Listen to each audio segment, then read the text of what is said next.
In 1829, the fragile status quo was shattered by the discovery of gold in the mountains of northern Georgia, near the Cherokee town of Dahlonega.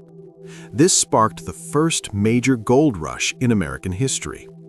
Thousands of white prospectors, known as 29ers, flooded into Cherokee territory, ignoring federal treaties and Cherokee borders. The prospectors brought violence, alcohol, and theft. The federal government, under the new administration of Andrew Jackson, refused to send troops to evict the intruders, signaling that the Cherokee were now open targets. The gold mines produced millions of dollars in wealth, minted at the Dahlonega Mint, wealth that Georgia was determined to secure for itself.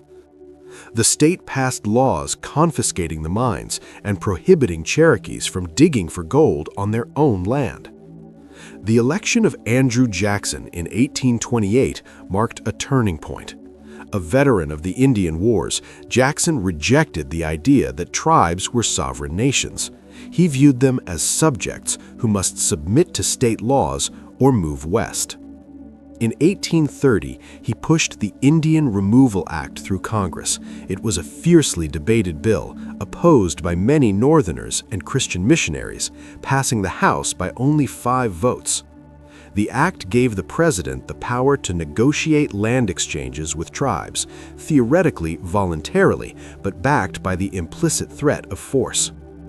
Under the leadership of Principal Chief John Ross, a man of Scottish and Cherokee descent who possessed a brilliant legal mind, the Cherokee chose to fight in the courtroom rather than on the battlefield.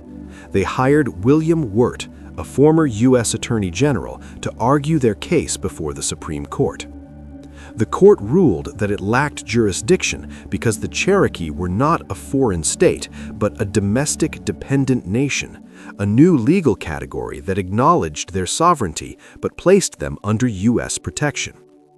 This case involved Samuel Worcester, a missionary arrested by Georgia for residing in Cherokee territory without a state license. Chief Justice John Marshall delivered a landmark ruling. The Cherokee Nation was a distinct community occupying its own territory, in which the laws of Georgia had no force.